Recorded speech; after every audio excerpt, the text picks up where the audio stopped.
David Smith, un joven de 17 años de Manchester, no le dio importancia cuando su cuñada apareció en casa y le pidió que fuera a la suya. Ella y su novio Ian solían visitar a David y a su esposa Maureen, y Dave e Ian bebían vino barato hasta altas horas de la noche, hablando sobre Alemania, los logros de Adolf Hitler, el interés de Ian en el sadismo sexual, del Marqués de Sade, y haciendo planes vagos para robar un banco, una oficina de correos o algo así. Ya sabes, charlas de hombres. Cuando llegó a la casa número 16 de la avenida Wardlebrook, Smith se sorprendió al encontrar otro joven allí, un chico de 17 años que fue presentado como Eddie. Smith entró en la cocina, ya que le habían ofrecido probar algunas botellas de vino que no quería beber, y mientras estaba allí, escuchó gritos. Corrió de vuelta a la sala de estar, pensando que el chico nuevo podría estar atacando a su amigo Ian, pero lo que vio en su lugar fue a Ian golpeando repetidamente con un hacha la cabeza y el cuerpo de Eddie Evans. Eddie cayó al suelo e Ian le golpeó varias veces más antes de tomar un trozo de cable eléctrico y estrangular al pobre chico hasta matarlo. David, comprensiblemente asustado, cooperó cuando le insistieron en que ayudara a limpiar y envolver el cuerpo para deshacerse de él. En algún momento, Ian bromeó sobre el hecho de que este sangraba mucho y que era un tipo inteligente, mientras limpiaban el cerebro y la sangre del suelo. Ian no pudo llevar el cuerpo a la camioneta de Mayra, así que arregló que Dave volviera la noche siguiente con un cochecito, ya que este tenía un recién nacido. El plan era cargarlo en el cochecito y luego conducir hasta la casa más alejada. Dave llegó a su casa alrededor de las 3 de la mañana, despertó a su esposa Maureen y le contó todo. Unas horas más tarde, armados con un martillo y un destornillador por seguridad, ambos fueron a una cabina telefónica y llamaron a la policía. O al menos, esa es la historia de David, la que mantuvo hasta el día de su muerte. Algunos de los relatos, incluido el suyo propio en ocasiones separadas, varían ligeramente en cuanto a los detalles, pero David contó la historia durante décadas y también decenas, si no cientos de veces, bajo interrogación policial intensiva, por lo que es comprensible que algunos de los transcritos disponibles no coincidan del todo entre sí. Algunos han especulado que él podría haber estado mucho más involucrado, ya que David e Ian hablaban con frecuencia de cometer crímenes juntos y sobre, cito textualmente, enrollar a un marica, atraer a un homosexual a la casa y luego robarle. O al menos eso es lo que Ian Brady afirmó inicialmente en su juicio, diciendo que él y David habían matado a Eddie juntos. Sea lo que sea que estaba sucediendo entre los dos hombres, ahora sabemos que el joven David no tenía ni idea de que iba a ocurrir un asesinato con hacha.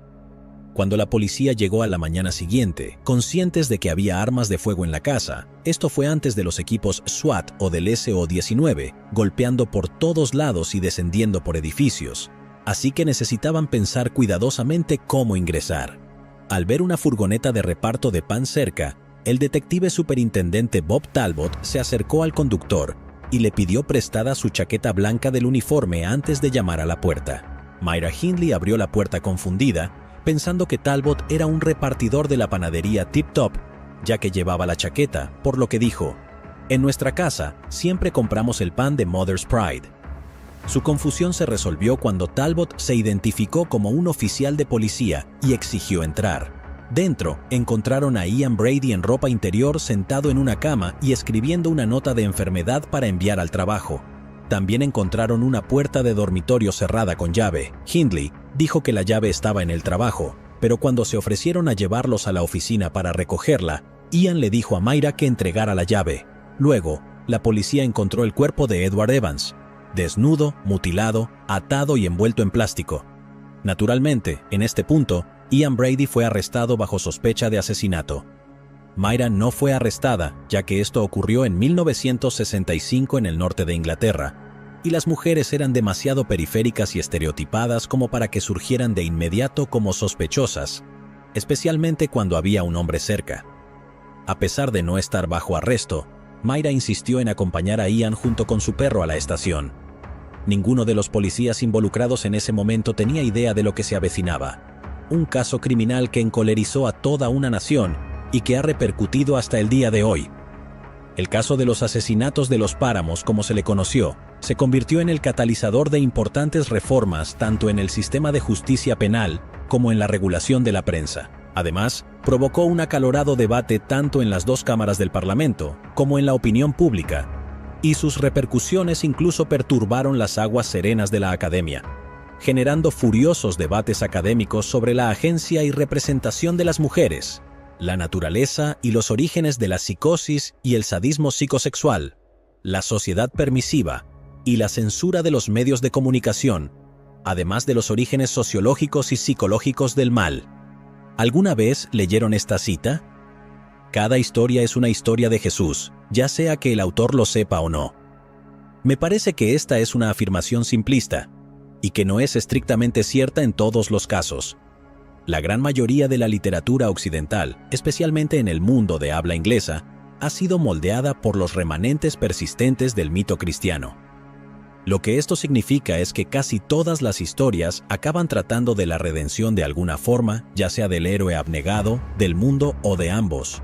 Tan omnipresente es este mito que incluso los textos de no ficción a menudo se estructuran de esta manera, siguiendo un arco de redención cuidadosamente trazado por el escritor, a través de la selección y énfasis de los hechos. Sin embargo, esta no es una historia que se pueda ni deba tratarse de tal manera. Aquí no hay un verdadero aspecto positivo, sino, escuchen lo que dijo el detective superintendente jefe Topping, quien lideró la última fase de la investigación.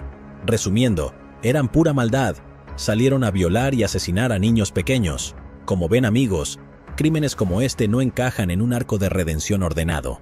Destrozan las vidas con las que entran en contacto, sin mencionar las vidas inocentes que terminan brutalmente, dejando solo una cicatriz fea en la memoria colectiva de las comunidades que han arrasado. Incluso el cierre, el segundo premio del sorteo donde la redención no está disponible, es difícil de encontrar aquí. Muchas preguntas centrales sobre el caso están condenadas a permanecer abiertas en el futuro previsible, ya que la mayor parte de la información disponible proviene de terceros, periodistas, mentirosos y asesinos que no confesaron durante más de 20 años. Esta es simplemente una serie de eventos horribles de los cuales es casi imposible extraer esperanza o significado. Así que ahora que han sido advertidos, sigamos adelante. Lo que sigue es el relato más preciso posible de los asesinatos de los páramos, ya que uno de los cuerpos nunca ha sido encontrado. El caso aún sigue abierto, por lo que muchos de los documentos oficiales están sellados. Dicho esto, hay horas y horas de entrevistas con los oficiales investigadores y los padres de las víctimas, así como transcripciones parciales de entrevistas con David Smith, Ian Brady y Myra Hindley, además de transcripciones parciales del juicio dispersas en varios libros sobre el caso. También están esos libros en sí mismos, pero muchos de ellos son basura. Cabe destacar Iniquity, de Pamela Hansford Johnson, como especialmente atroz. El argumento central del libro parece ser que la pornografía de fácil acceso, las chicas con faldas cortas y los hombres con el pelo largo llevaron directamente a una pareja de violadores psicóticos a cometer atrocidades con los niños de su vecindario inmediato. Sin duda, algo tan insensato como decir que los videojuegos llevan directamente a la violencia armada. La principal virtud del libro es que es corto. La autora amablemente excluyó cualquier cosa que se pareciera a una evidencia para respaldar sus afirmaciones. Hay algunos otros que son poco más que una forma muy oscura de pornografía suave, y otro par que son un excelente análisis del caso, a pesar de estar un poco desactualizados. Pero buenos o malos, pude usar los registros primarios a los que tuvieron acceso para hacer este video, además de las transcripciones parciales del juicio y la documentación de las apelaciones de la sentencia de Myra Hindley. Afortunadamente, ha habido un alto nivel de interés académico en el caso, por lo que hay una gran cantidad de documentos técnicos, tesis doctorales y disertaciones. Me he basado principalmente en algunos de estos, con énfasis en psicólogos criminales, criminólogos e historiadores. Un agradecimiento especial a Ian T. Field, Ph.D., cuya tesis sobre las representaciones mediáticas de los asesinatos del páramo fue de un valor inmenso. También me sumergí bastante en Hansard, ya que el caso fue discutido profunda y extensamente en la Cámara de los Lores. También me serví de la cobertura de The Times y de los canales de la BBC 4 y 5. The Daily Mail, The Daily Mirror y People completaron el panorama. Muchos de estos recursos en línea no estaban de acuerdo sobre hechos básicos o contenían muy poco. Sin embargo, no presentaban especulaciones oscuras ni psicología de sillón. Dicho esto, debo disculparme si algunos hechos están incompletos o inciertos, ya que he priorizado lo que realmente se conoce. El 12 de julio de 1963, en el Club de Ferrocarriles Británicos en Gorton, un suburbio de Manchester, estaban organizando un baile. La joven de 16 años, Pauline Reed, había planeado ir con un par de amigas, pero se echaron para atrás en el último momento y su madre no quería que fuera sola. Sin embargo, ella estaba decidida y se puso unos zapatos blancos nuevos y un abrigo azul brillante, lista para salir. Convenció a su madre Joan de que la ayudara a cepillarse el cabello, mientras le decía que probablemente vería a otros amigos en el baile, por lo que realmente no estaría sola. Joan cedió y puso su propio collar alrededor del cuello de su hija, mientras esta última le decía: «Pero mamá, es tu collar favorito». «Bueno, tú eres mi chica favorita», le dijo Joan. Luego la despidió agitando la mano mientras se alejaba por la calle. En la vía, Pauline vio una camioneta pickup detenerse frente a ella, y Myra Hindley, la hermana mayor de su amiga Maureen, la estaba llamando. Myra le preguntó si estaría dispuesta a ayudarla a encontrar un guante caro que había perdido en los páramos. Ella podría llevarla allí, y como recompensa le prometió algunos discos de gramófono por el inconveniente. El hecho de que conociera a Myra, además de la tentadora perspectiva de algunos discos, la persuadió para ir con ella. Según su madre, ella era el tipo de chica que siempre estaba dispuesta a ayudar, especialmente a los vecinos, amigos y a la familia. Myra presentó a Pauline a su novio Ian Brady, quien la seguía en su motocicleta, y los tres fueron juntos a los páramos. Una vez que llegaron, Myra esperó en la camioneta mientras Brady y Pauline bajaban al páramo. Brady aprovechó esta oportunidad para aprovecharse de Pauline antes de cortarle la garganta y llamar a Hindley para que lo ayudara a enterrar el cuerpo en una fosa poco profunda. Según el relato de Hindley, Brady le cortó la garganta de manera algo inexperta, ya que todavía estaba viva cuando ella bajó a ayudar con el cuerpo. Myra e Ian habían estado planeando cometer el asesinato perfecto, inspirados en parte por los crímenes de los llamados genios asesinos Leopold y Loeb, de quienes quizás hayas oído hablar en este mismo canal. Habían estado recorriendo Gorton Lane, con el plan de que Myra conduciría adelante e Ian detrás, en una configuración clásica de líder y seguidor. Ian Brady haría destellos con su faro cuando eligiera a una víctima, lo que sería la señal para que Myra Hindley se detuviera y las atrajera hacia la camioneta pickup. La primera chica que eligió Brady fue Marie Rock, de 8 años, pero Myra se negó. Marie era vecina cercana de su madre, y Myra temía de una intensa protesta si desaparecía una niña de esa edad. Cuando Brady seleccionó a Pauline en segundo lugar, Myra pensó que una adolescente desaparecida causaría menos revuelo, ya que la gente podría pensar que simplemente se había escapado y que sería fácil atraerla a la camioneta o a su relación. Según Myra, sospechaba que Ian había hecho algo debido al desorden de su ropa, pero no habían hablado de agresión sexual en su planificación.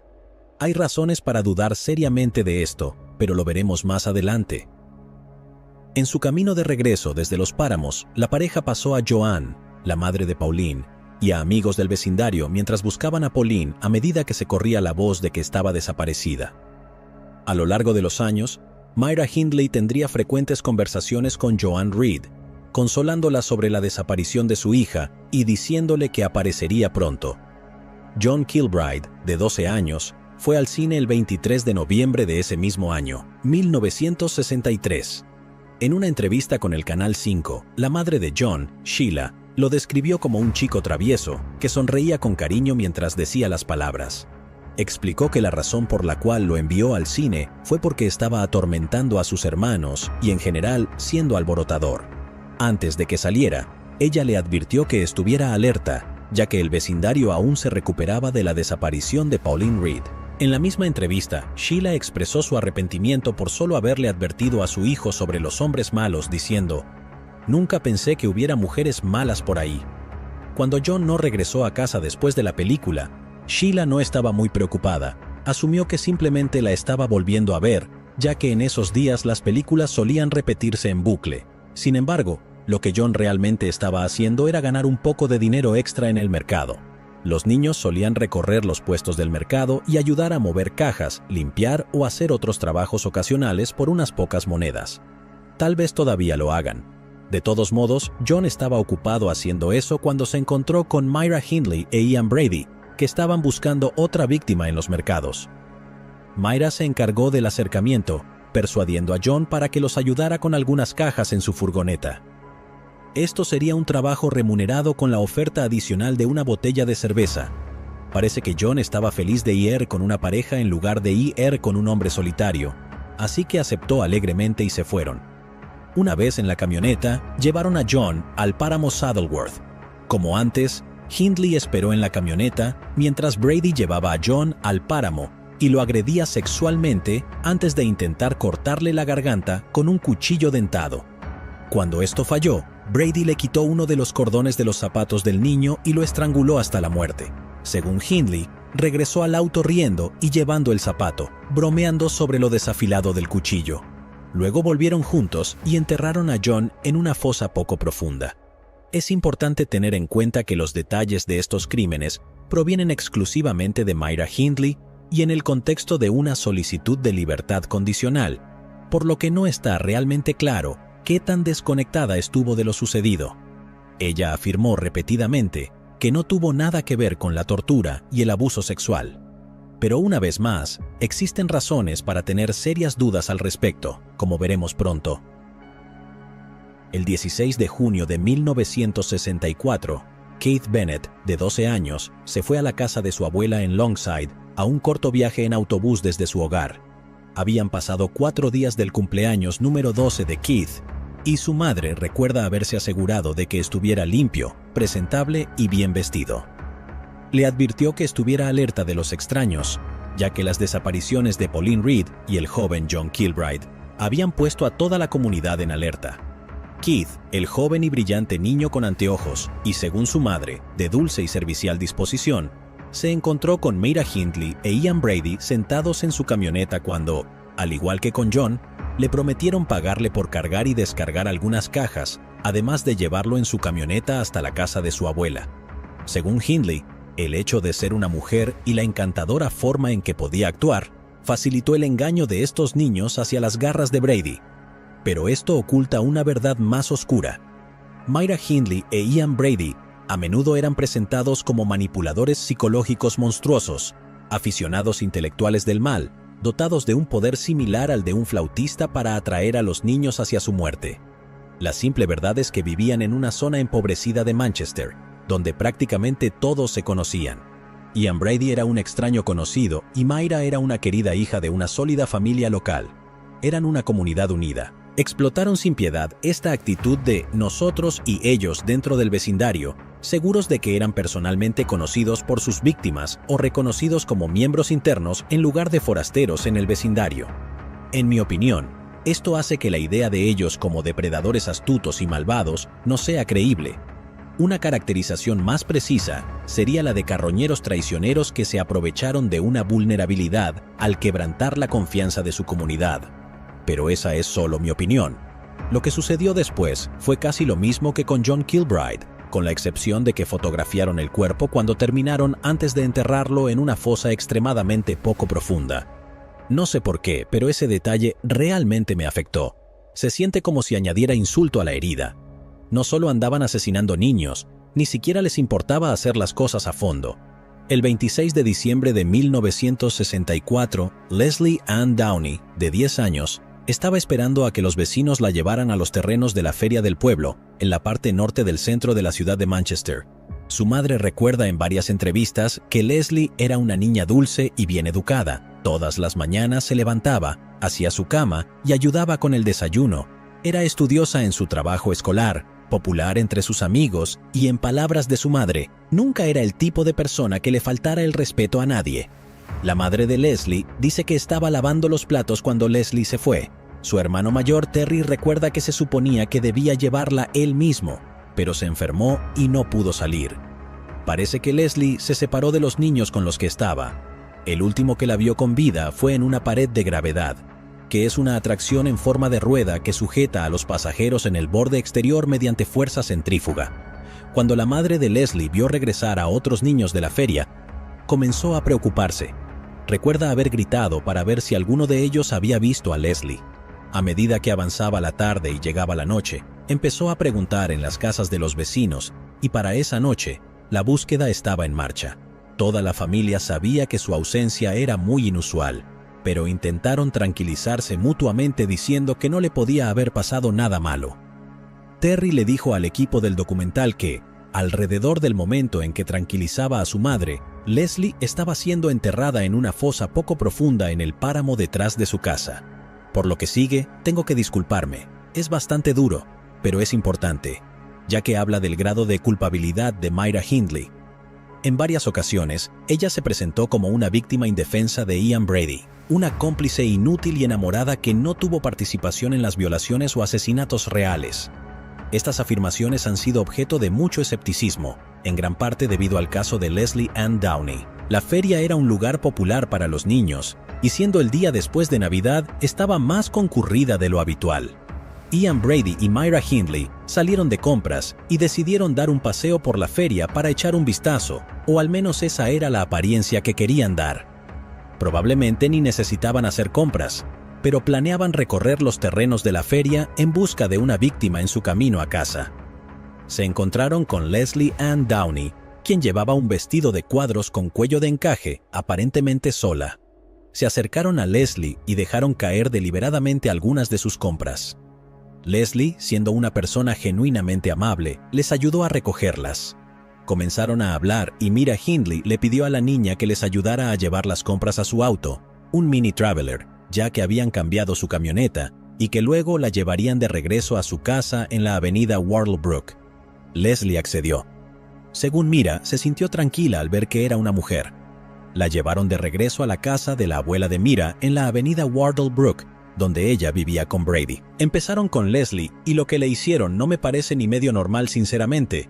Parece claro que también se aprovecharon, aunque Myra no lo admite, pero en una confesión de 1985 se insinúa que esto era altamente probable. No solo tomaron fotografías, también grabaron gran parte del proceso, produciendo una grabación de audio de 13 minutos, con canciones navideñas y música country al inicio y al final. Hindley afirmó que salió de la habitación y cuando regresó, la niña estaba sangrando, así que Ian le instruyó que preparara un baño. Hindley afirmó que cuando regresó después de preparar el baño, Leslie Ann Downey ya estaba muerta. Sin embargo, la cinta muestra claramente a Hindley dándole instrucciones a la pobre niña, siendo una participante activa no solo en el secuestro, sino también en el acto. Por esta razón, muchas personas, incluido este humilde autor, creen que Myra Hindley tuvo al menos tanta participación y culpabilidad en estos crímenes como su compañero Ian Brady. Aunque el gobierno de Su Majestad no consideró apropiado proporcionarme registros policiales o judiciales, pude encontrar esta grabación, así como una transcripción completa de múltiples fuentes independientes para su verificación. Dejando de lado el hecho de que desearía fervientemente no haberlo hecho, está claro que Myra Hindley fue una figura clave en este asesinato, cuanto menos. Repetidamente le ordena a la niña que se ponga la mordaza y le grita que se calle mientras la niña grita y llama a su madre y a su padre. En una confesión posterior, Myra Hindley afirma que el asesinato de Leslie Ann fue un punto de inflexión para ella, cuando por fin se dio cuenta de lo equivocada que había estado al ayudar a Brady.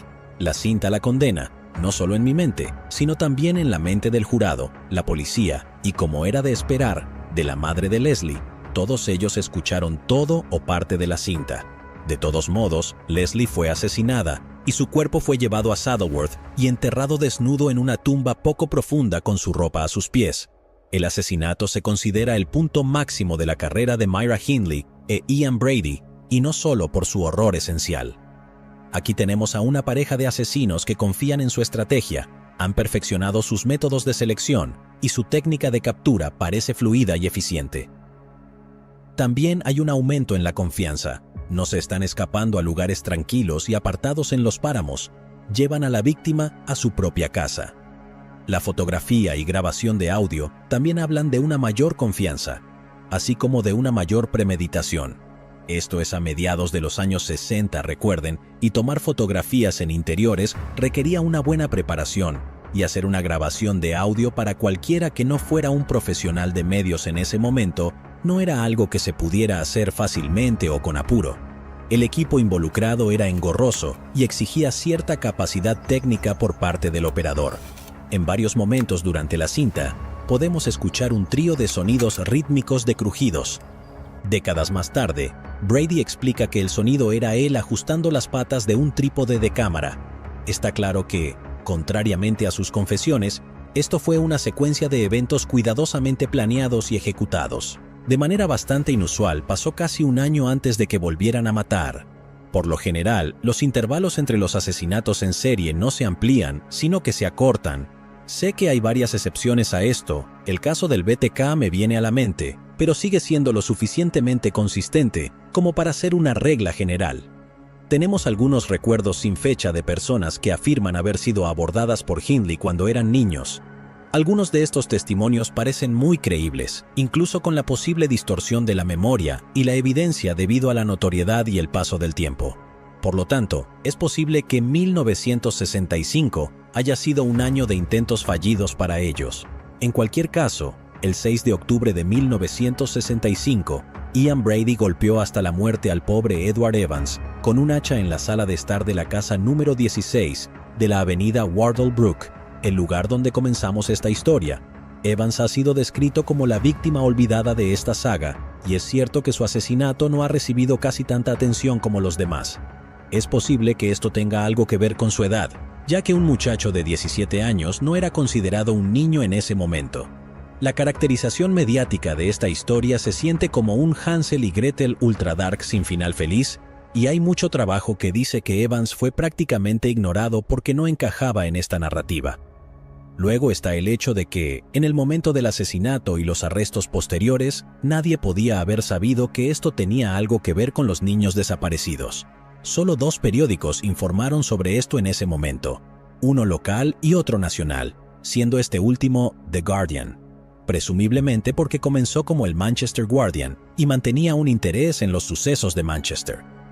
El asesinato en sí no era tan interesante, no parecía haber un ángulo claro ni una razón evidente para que la historia destacara entre todas las demás violaciones y asesinatos que llegaban a los escritorios de los reporteros de crímenes.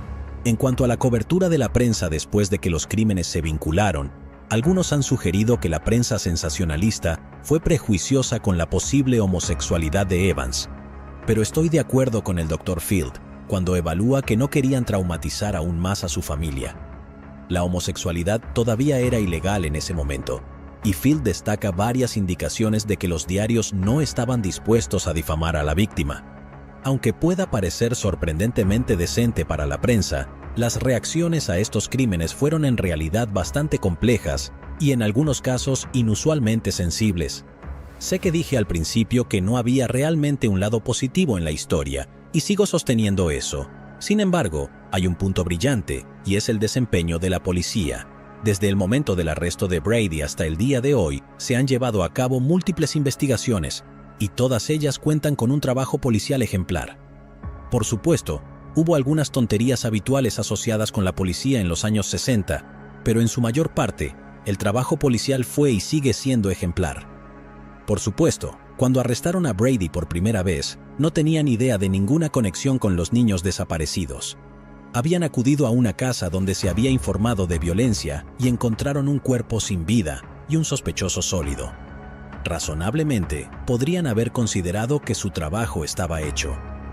Creo que puedo afirmar con seguridad que muchos policías menos motivados habrían dado por terminado el caso en ese momento y lo habrían enviado a los fiscales, pero no la policía de Manchester. Las circunstancias del asesinato, especialmente la forma en que el cuerpo fue preparado para su eliminación y el detallado plan de eliminación cuidadosamente escrito que se encontró en la billetera de Brady, sugirió que ese podría no ser el único asesinato.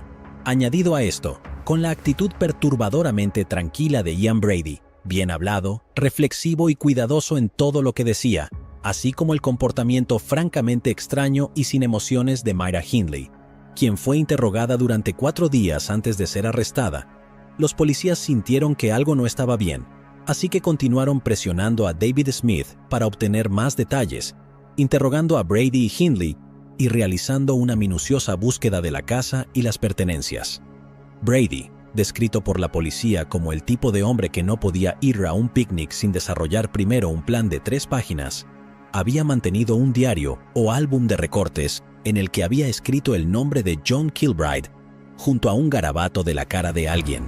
Esto llevó al detective Talbot, el que se disfrazó de panadero para acceder a la casa, a llamar al detective inspector jefe Joe Mounsey, quien era el investigador principal en la investigación de John Kilbride.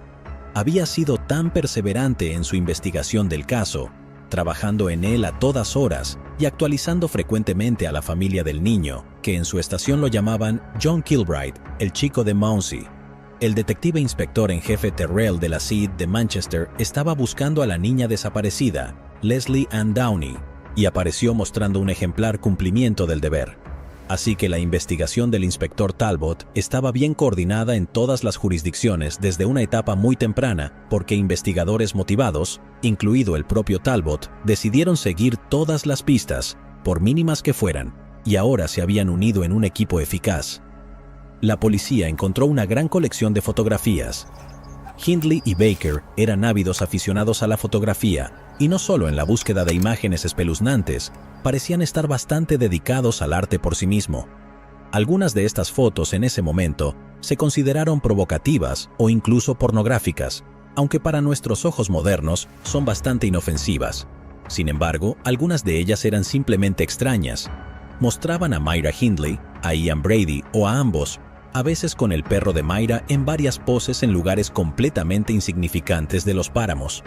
El inspector Mounsey estaba fascinado por estas fotos y mandó imprimir copias adicionales.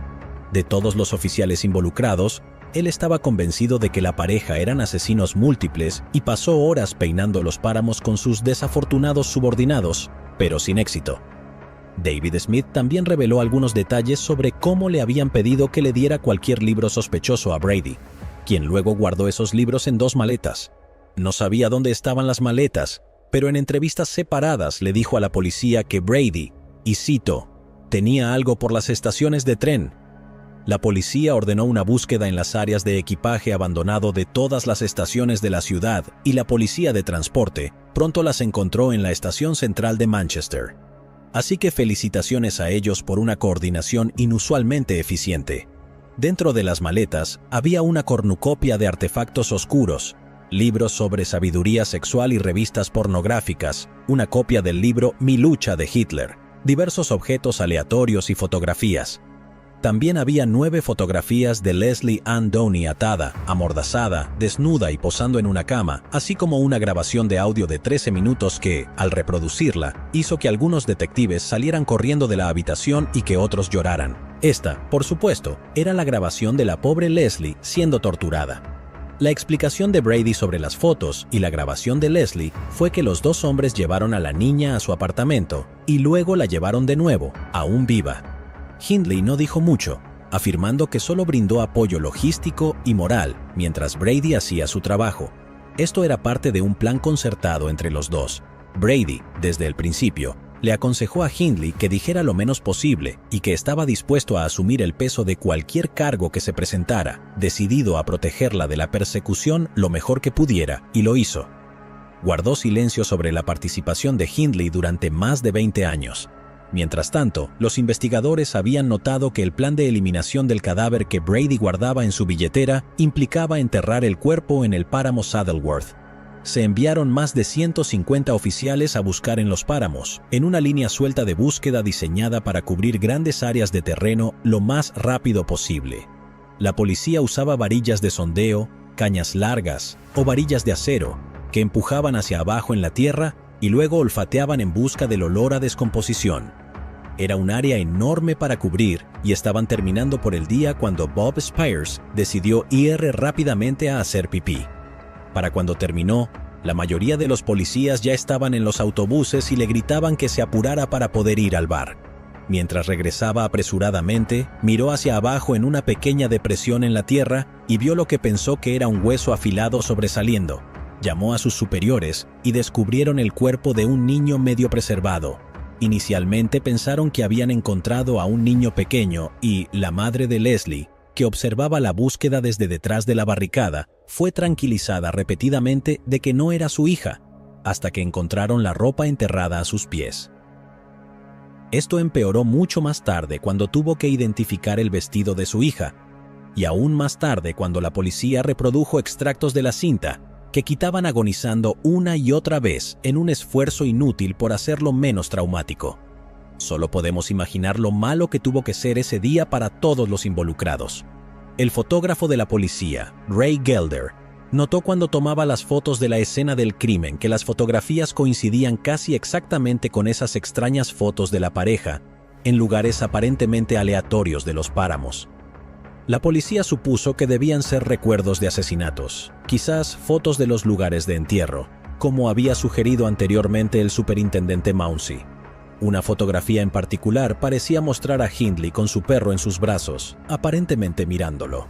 Sin embargo, un examen más detenido reveló que en realidad estaba mirando hacia el suelo. Aproximadamente una semana después de las búsquedas que descubrieron el cuerpo de Leslie y las maletas, el detective Mascheder y el detective Chaddock volvieron al páramo con la fotografía. En este proceso, fueron ayudados por una niña que había sido amigable con la pareja en el pasado, Pat Hodges, hija de un vecino cercano de la pareja, que solía ir de picnic a los páramos con Hindley y Brady.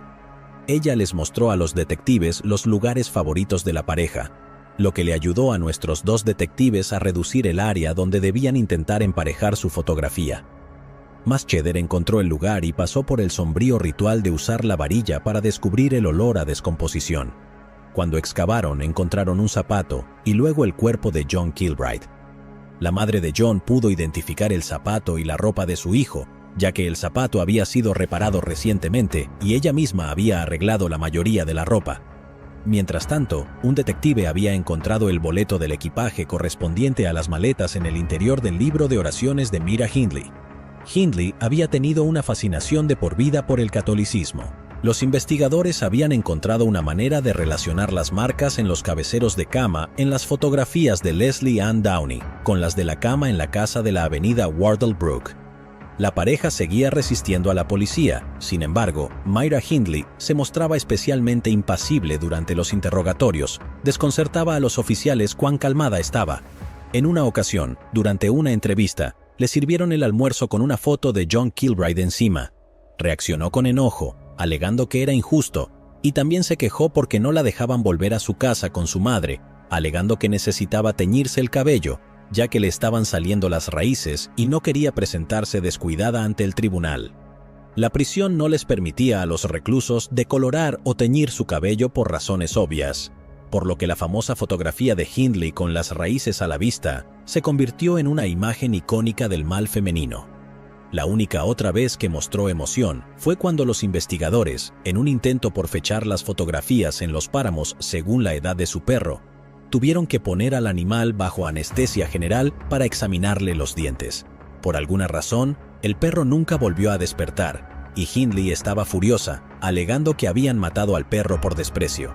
Tanto Hindley como Brady fueron acusados de los asesinatos de Edward Evans, John Kilbride y Leslie Ann Downey, y para ese momento, el interés público por el caso estaba en su punto máximo. Se tuvieron que instalar pantallas de seguridad especiales durante los 14 días del juicio. Ambos se declararon inocentes, aunque Brady admitió haber golpeado a Evans con un hacha en un intento fallido de presentar su defensa, basada en un informe forense que indicaba que la estrangulación había acelerado la causa de la muerte. Hindley negó su participación en el asesinato de Leslie Ann, alegando que estaba abajo preparando un baño, a pesar de que se reprodujo la grabación en el tribunal, y altos funcionarios de la policía identificaron las voces de ambos. De hecho, ninguno de ellos confesó adecuadamente ninguno de los asesinatos. No sorprendentemente, al jurado solo le llevó 2 horas regresar con una colección de veredictos de culpabilidad. Brady fue encontrado culpable de los 3 asesinatos, mientras que Hindley fue condenada por 2 y declarada no culpable del asesinato de John Kilbride. Sin embargo, fue condenada por albergar a Ian Brady con conocimiento de que lo había asesinado. Durante el tiempo que estuvieron bajo custodia y en juicio, se promulgó una ley para abolir la pena de muerte, por lo que Ian Brady y Myra Hindley recibieron 3 condenas de cadena perpetua concurrentes. El juez dejó claro en su opinión desde el estrado que consideraba una lamentable desgracia no poder condenarlos a la horca. Inicialmente, la prensa británica tuvo algunas dificultades con el caso, y en particular con Myra Hindley. Los tabloides como The Mirror publicaron información corta y factual, mientras que The Daily Mail básicamente la ignoró. The Daily Chronicle, que estaba luchando financieramente, colocó a Hindley y a Brady en una serie de portadas sensacionalistas y páginas completas. Pero fueron la excepción. Según el Dr. Field, los tabloides en ese momento estaban muy conscientes de su papel como voceros para la gente común, una ideología que persiste hasta el día de hoy, pero también como periódicos familiares, como productores de contenido que era moralmente adecuado para todas las edades. Gran parte del lenguaje técnico sobre la pedofilia que hoy en día nos es muy familiar no se usaba generalmente en ese momento, y es fascinante revisar los artículos archivados y ver la variedad de eufemismos utilizados para el abuso sexual infantil. Algunos de ellos son bastante claros y dejan poco margen para la interpretación errónea. Muchos otros eran todo menos claros. No resulta difícil creer que muchos lectores pueden haber pasado por alto el hecho de que escandalizado era un eufemismo para violación. Los estereotipos de género eran mucho más poderosos y uniformes en esos días también, y la prensa sensacionalista tuvo verdaderos problemas al principio para encontrar una forma de articular la realidad de una asesina de niños en una manera que también se mantuviera dentro de los límites aptos para la familia. En un momento durante el juicio, el fiscal le preguntó a Hindley cómo pudo haber abandonado completamente su, cito textualmente, su deber como mujer de tratar a una niña o a cualquier otro niño con cuidado. Hindley respondió, debería haberlo hecho, pero no lo hice, no tengo defensa para eso. Entonces, la mayoría de los tabloides, en la antesala del juicio, parecen haber resuelto este problema hablando de otras cosas. Hubo bastante de qué hablar durante todo este periodo. La crisis de Rodesia, donde Rodesia, ahora Zimbabue, se separó unilateralmente del Imperio Británico. La prensa de derecha, amante del Imperio, compitió con los tabloides de izquierda que odiaban al Imperio para avivar las emociones del público sobre el derrumbe del poder británico internacional. También está el hecho de que, por más sueltos que eran los periódicos británicos, todavía le temían a los tribunales, y las leyes de desacato al tribunal impidieron a muchos de los tabloides publicar más de 1 o 2 artículos después del juicio. Sin embargo, la mayoría de los tabloides publicaron historias sensacionalistas sobre Myra Hindley y destacaron las historias de las madres afligidas. Los principales periódicos no tuvieron tales escrúpulos al informar sobre el caso. Sintieron que su audiencia era lo suficientemente sofisticada para lidiar con los múltiples problemas que surgieron. Cuando la transcripción de la cinta de Leslie Ann Downey estuvo disponible, la mayoría de los tabloides o no la imprimieron o publicaron versiones fuertemente editadas. Sin embargo, The Times, bastión de la vieja guardia, publicó la transcripción completa junto con un comentario detallado sobre los males de la sociedad permisiva. Por supuesto, los tabloides van a hacer lo suyo, y no salió durante el juicio que el News of the World había pagado 1,000 libras por el testimonio de David Smith, así como alojamiento en un hotel durante el juicio, y pagaron para que él y su esposa Maureen se fueran de vacaciones. El periódico no pudo usar gran parte de lo que pagaron y se le pidió a la prensa que voluntariamente se abstuviera de su gusto por el periodismo de chequera, lo cual hicieron adoptando un nuevo código de conducta. Esto claramente no incluía nada sobre el hackeo telefónico, pero sí tuvo un ligero efecto restrictivo, posiblemente ayudando a prevenir que toda la prensa popular en el Reino Unido siguiera el mismo camino que la prensa amarilla en los Estados Unidos. Ahora vale la pena hablar un poco sobre esta sociedad permisiva. Desde los años 50 en adelante, se eliminaron bastantes controles sobre los medios de comunicación y la moral pública de la ley británica. Esto reflejaba un movimiento más amplio en todo el mundo occidental, liderado por la relación frecuentemente turbulenta de Estados Unidos consigo mismo. Recuerda que esta fue la época del movimiento hippie, el amor libre y la filosofía de la nueva era, y así sucesivamente, y en el Reino Unido había una batalla por el alma de la nación, al menos eso es lo que pensaban los combatientes en ese momento. La publicación masiva impulsó gran parte de este fenómeno, con ediciones de bolsillo relativamente baratas de textos especializados como una edición de 12 volúmenes de las obras del Marqués de Sade, apareciendo en librerías y bibliotecas. A raíz de esta ley sobre la venta de pornografía y lo que realmente consistía la pornografía, se liberalizó significativamente. Todo esto se tradujo en una eliminación general y rápida de muchos de los controles paternalistas que los siglos de monarquía y cristianismo habían impuesto sobre el pueblo británico. Los gustos literarios de Ian Brady formaron un pilar importante de los argumentos de la acusación, ya que se sabía que estaba interesado en textos relacionados con el fascismo y el sadismo sexual, algo a lo que un joven de clase media baja del norte de Inglaterra simplemente no podría haber accedido en la sociedad no permisiva del pasado. La prensa se aferró a esto como una explicación de los crímenes. La razón de esto parece estar en los antecedentes poco destacados de los dos asesinos. Ian Brady era un delincuente juvenil, pero no de manera particularmente grave, y fue criado desde muy joven en una familia adoptiva, amable y cariñosa. Brady era el eterno marginado y se hizo mucho hincapié en esto por parte de quienes lo conocían en ese momento. Usaron una visión retrospectiva de 2020 para decir que sus diferencias en vestimenta y comportamiento obviamente sumaban a que se convirtiera en un sádico violador de niños. En realidad, parece haber sido un adolescente bastante típico. Hindley creció en una familia multigeneracional unida y le fue bien en la escuela a pesar de las frecuentes ausencias. Sin embargo, no logró pasar sus exámenes de ingreso terciario, aparentemente por falta de interés, y pasó a ser taquígrafa primero para una empresa que estaba a punto de quebrar, y luego para la misma empresa que Brady, donde lo conoció por primera vez. Lo que hay que señalar aquí es que las biografías son bastante banales, razón por la cual no me he enfocado mucho en ellas.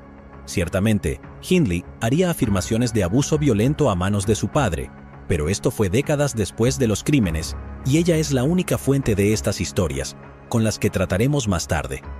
De todos modos, la falta de una historia convincente del asesino planteó un problema tanto para la prensa como para algunos criminólogos. Muchos de ellos se aferraron a la idea de que la decadencia moral general del mundo occidental fue lo que llevó a estos dos jóvenes a desviarse del camino. La teoría era que, si sus mentes no hubieran sido contaminadas por la pornografía de libre acceso y la moralidad cada vez más relajada de la sociedad permisiva, no habrían cometido esos crímenes. Esta imagen realmente no se ajusta a la realidad. Sin embargo, para empezar, los libros que Ian Brady estaba leyendo no estaban tan fácilmente disponibles como la prensa hacía creer.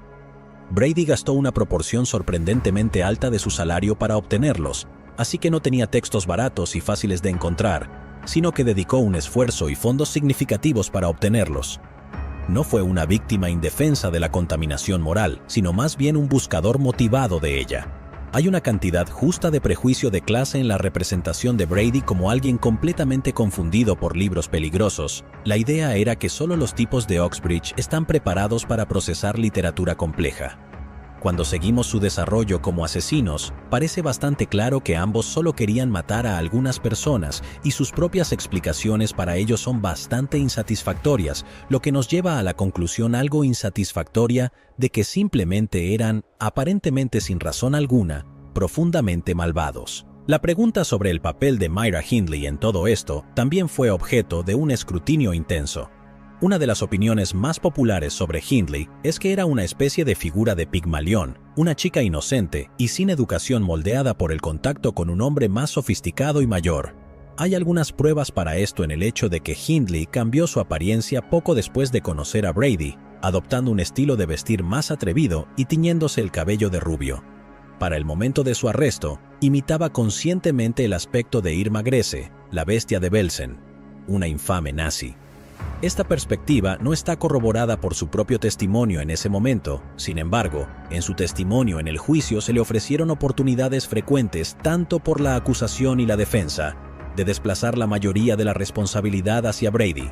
Brady luego admitió haber propagado deliberadamente esta narrativa en su propio testimonio, ya que, según él, quería ayudar a la chica. Entonces, cuando Hindley fue juzgada, el fiscal general y su propio abogado intentaron conducirla frecuentemente por el camino de una especie de defensa de Nuremberg, como de solo estaba siguiendo órdenes. Pero ella se negó firmemente, y cito: «Tomé todas mis decisiones. La gente pasa por varias etapas en su vida. Después de discusiones cambian de opinión. Ian nunca me hizo hacer nada que no quisiera hacer». Eso es lo que le dijo al policía de servicio el día del arresto de Brady, y fue una línea que mantuvo durante todo su juicio. Además, se habló sobre la moralidad pública y si los homosexuales y pervertidos iban a acabar con la civilización convirtiendo a todos en alguna versión de Hindley y Brady. El caso desató un debate de décadas sobre la pena de muerte, las cadenas perpetuas y si Myra Hindley debería ser liberada. Ahora, sé que dije que su juicio coincidió con la abolición de la pena de muerte, pero la ley inglesa nunca es tan prolija, de hecho, es bastante extraña. La abolición de la pena de muerte en el Reino Unido debería considerarse más como un divorcio prolongado y desordenado. En los 1700, prácticamente todos los crímenes eran punibles con la pena de muerte, siendo lo usual sentenciar a muerte a pequeños criminales y luego conmutar la sentencia por cadena perpetua o transporte por parte de la corona. Con el tiempo, la cantidad de crímenes punibles con la pena de muerte se redujo gradualmente, con la reducción más significativa ocurriendo alrededor del momento en que también se eliminó gradualmente el castigo corporal. Para cuando Hindley y Brady llegaron a juicio, aún era posible ser ahorcado por crímenes como traición e incendio en astilleros reales. Pero la pena de muerte por asesinato fue abolida. Esto parece haber llevado a ciertos malentendidos. Entonces, cuando el juez sentenció a Hindley a cadena perpetua, se suponía que debía establecer un plazo o, en otras palabras, ¿cuántos años significaba esto en realidad? Cuando los abogados señalaron que no lo había hecho, le preguntaron después del juicio qué quería decir. Respondió con algo menos que útil: quise decir de por vida. Aunque esto puede parecer claro para nosotros, realmente no respondió la pregunta desde una perspectiva legal. ¿Quiso decir cadena perpetua sin posibilidad de libertad condicional? ¿La cadena perpetua convencional es de 25 años de prisión o algo completamente diferente? La falta de precisión en torno a las cadenas perpetuas también afectó a los Cray, que fueron a juicio solo unos años después y se les dio un plazo de 30 años, lo que muchos consideraron malicioso y políticamente motivado. Entonces, Hindley fue enviada a prisión por un periodo indeterminado, lo que algunos argumentaron que constituía un castigo cruel e inusual. Podrías pensar, ¿a quién le importa, dado que estamos hablando de Myra Hindley? Pero el argumento no siempre se trataba de ella. Más bien se la usaba como un caso de estudio sobre cómo el sistema podría no brindar una justicia adecuada a ningún ciudadano del Reino Unido. Para 1985, Hindley constantemente solicitaba la libertad condicional porque, según lo que podía entender, esta era una opción, según el entendimiento legal suelto y turbio de las cadenas perpetuas. Esto no fue un problema para Brady, ya que había sido diagnosticado con esquizofrenia, lo que lo llevó a una institución mental donde la libertad condicional no es realmente una opción.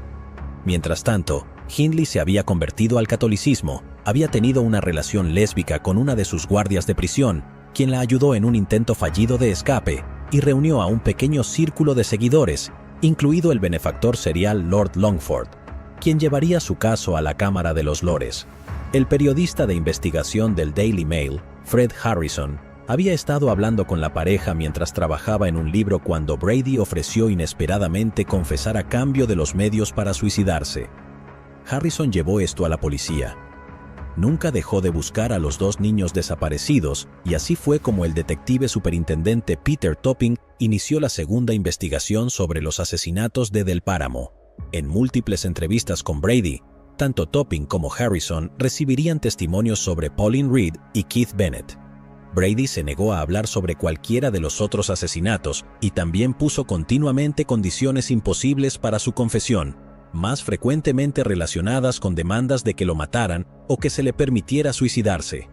Por estas y otras razones, el testimonio de Brady fue bastante inútil. De los extractos a los que se puede acceder, parece que pasó la mayor parte de su tiempo explicando su filosofía y su visión del mundo. A causa de esto, Topping fue a ver a Myra Hindley para decirle que Brady estaba hablando. Personas cercanas a Myra la habían estado instando a confesar durante algún tiempo, diciendo que no tenía esperanza posible de ser liberada sin una confesión y expresión de remordimiento. Cuando Topping se acercó a ella, estaba furiosa porque Brady estaba hablando. Al mismo tiempo, el secretario de Interior, básicamente el ministro de Justicia y Asuntos Interiores, tenía el poder de determinar las tarifas de las cadenas perpetuas. Dejando de lado lo extraño que es que un político tenga el poder de pasar por encima de un juez y cambiar una sentencia, tampoco estaba obligado a informar al prisionero de su decisión. La tarifa de Hindley fue aumentada y luego fijada como por toda la vida por una sucesión de secretarios de Interior, supuestamente debido a la enorme protesta pública cada vez que parecía que podría ser liberada. Y en realidad no se enteró hasta 2 años después de la decisión. Cuando Brady empezó a hablar, Hindley claramente pensó que necesitaba tomar control de la narrativa, creyendo erróneamente que tenía una oportunidad de libertad condicional. Hindley optó por escribir gran parte de su confesión, mientras también tenía múltiples entrevistas con Topping y Harrison. Gran parte de lo que dijo no está disponible públicamente, pero una cantidad considerable sí lo está, y la tendencia general es que pinta un retrato mucho más suave y compasivo de sí misma. En este momento, había recibido la segunda de 2 cartas de Winnie Johnson, madre de Keith Bennett, suplicándole que le ayudara a encontrar el cuerpo de su hijo. Mayra recitó esta carta como su principal razón para confesar. Según su relato, había tenido una infancia dura, que luego cambió por ser una peón, que la habían coaccionado, golpeado y chantajeado para ser cómplice de los asesinatos. El detective Topping describió su confesión extremadamente larga como, y cito, una actuación muy bien pensada. Estoy inclinado a estar de acuerdo con esta evaluación. La mayor parte se lee como una versión pobre de David Copperfield, mientras describe sus influencias formativas y su crianza, así como su relación con Brady. Parece estar presentándose como la heroína trágica de una novela de literatura. Algunos incidentes, como el momento en que afirma que su padre, un ex paracaidista que sufría de trastorno de estrés postraumático, la obligó a enfrentar y derrotar a su propio acosador, suena mucho a ficción. Si no supiera que su padre realmente estuvo en los paracaidistas y luchó en África, habría pensado que lo había fabricado todo de la nada. A diferencia de otros asesinos que hemos estudiado, no hay ni un susurro de nada más que una pobreza urbana desgarradora en su trasfondo. Eso hasta que comenzó a afirmar que fue abusada, momento en el que múltiples fuentes, ansiosas por aferrarse a alguna explicación de su maldad, repitieron sus afirmaciones, creando un efecto de barras de frecuencia que hace que parezcan verificablemente ciertas. Nadie, ni la policía, ni investigadores independientes o este autor han podido verificar su relato de un pasado violento. Es durante esta confesión que ella por primera vez comienza a afirmar que Ian Brody la preparó y la coaccionó violentamente. Ella hace mucho hincapié en el hecho de que él era 5 años mayor que ella, más leído y más experimentado en el mundo. Ella se presenta como enamorada desde el principio, desesperada por escapar del mundo gris de su existencia con este hombre guapo y exótico de Manchester. Y por lo que sabemos, podría ser cierto, pero lo dudo mucho, ya que los aspectos empíricos y comprobables de su participación en los asesinatos parecen apuntar exactamente en la dirección opuesta. Mira estuvo involucrada en la planificación, obtuvo vehículos y equipo fotográfico para los asesinatos, atrajo a los niños conscientemente hacia las garras de Brady y ayudó activamente en la explotación de una niña. Cuando comencé este viaje estaba abierto a la idea de que Mira Hindley podría ser una inocente corrupta rehabilitada por la prisión, pero cuanto más descubro, más imposible se vuelve para mí creerlo. Independientemente de su condición de víctima o perpetradora, Hindley proporcionó una asistencia significativa a la policía. Además de confesar todos los asesinatos, también acordó ayudarlos a encontrar los 2 cuerpos restantes. El detective Topping arregló que la llevaran a los páramos, pero esto resultó desastroso. Por razones mejor conocidas por él mismo, decidió cerrar una gran área de los páramos, además de algunas carreteras de acceso, y llevar a Hindley en helicóptero. No fue sorpresa que los tabloides pensaban que ella podría ser liberada, y por ello estaban llevando a cabo una campaña furiosamente estridente para evitarlo. Cuando se enteraron de lo que estaba pasando, enviaron hordas de reporteros.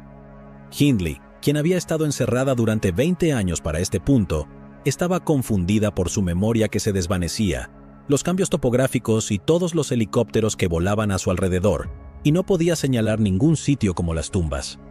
Más tarde, Topping la sacó de nuevo en circunstancias más calmadas, pero aún sin suerte. Los viajes a los páramos parecían haber desencadenado un recuerdo, sin embargo, y pudo recordar haber visto los contornos de las rocas contra el cielo de donde enterraron a Pauline Reed. Esto, combinado con el nuevo examen de las fotografías de recuerdo y una triangulación muy inteligente basada en las otras tumbas, le permitió a la policía desenterrar el cuerpo de Pauline, que estaba notablemente bien conservado. El detective Topping destacó el azul vívido de su abrigo y las letras doradas en el interior de unos zapatos nuevos de color blanco. Estos fueron llevados a su madre Joan, quien ese día perdió toda esperanza. No solo no había creído que Mayra, una amiga de la familia, estuviera involucrada en el asesinato de su hija, sino que nunca aceptó realmente que estuviera muerta, y cito, «Pensé que estaba por ahí en algún lugar», le dijo al equipo del documental del Canal 5, mientras explicaba que, de camino a casa desde el trabajo, buscaba por las calles a Pauline o bajaba apresuradamente del autobús cada vez que pensaba que la veía en la calle. Myra Hindley no pudo localizar el área donde habían enterrado a Keith Bennett, ya que la topografía había cambiado significativamente, y hasta el día de hoy, su cuerpo nunca ha sido encontrado. Myra Hindley seguía insistiendo en que estaba reformada, que no representaba ninguna amenaza para la sociedad y que debería ser liberada hasta su muerte en prisión en 2012. Ella fumaba 40 cigarrillos al día y murió de insuficiencia cardíaca asociada con disfunción respiratoria. Ian Brady también fue llevado a los páramos, pero su memoria no parece haber sido tan aguda como la de Hindley, ya que no pudo ayudar de ninguna manera, o posiblemente nunca quiso y solo estaba buscando un día al aire libre. De los dos, Brady era el que realmente estaba mentalmente enfermo. Intentó morir de hambre varias veces, pero dado que estaba en una institución mental, no tenía derecho a rechazar el tratamiento y se le alimentaba a la fuerza a través de un tubo. Intentó ser transferido a una prisión escocesa para poder suicidarse allí, pero el hecho de que lo dejara claro en su solicitud significaba que eso nunca iba a suceder. Brady murió en prisión en 2017 a la edad de 79 años, de una condición no relacionada con sus intentos de inanición. Pues así, amigos, terminaron las vidas de dos de los asesinos más odiados de Inglaterra. El interés en el caso nunca ha desaparecido realmente, y aparte de todo el dolor y sufrimiento que causaron, probablemente el legado más tangible de los asesinatos de los páramos fue la clarificación de la ley en torno a las sentencias de por vida, y la eventual eliminación del poder del secretario del Interior para ajustar arbitrariamente las sentencias. Me gustaría terminar hoy diciendo algo positivo, pero es bastante difícil. Supongo que la parte buena es que una gran labor policial logró encerrarlos y encontrar a casi todas las víctimas, pero nada puede reparar los enormes vacíos que rasgaron en tantas vidas o la mancha que dejaron en la memoria nacional del Reino Unido, excepto quizás el paso del tiempo. Llegados aquí, ¿acaso no has visto este otro crimen? Yo no me lo perdería, ¿eh?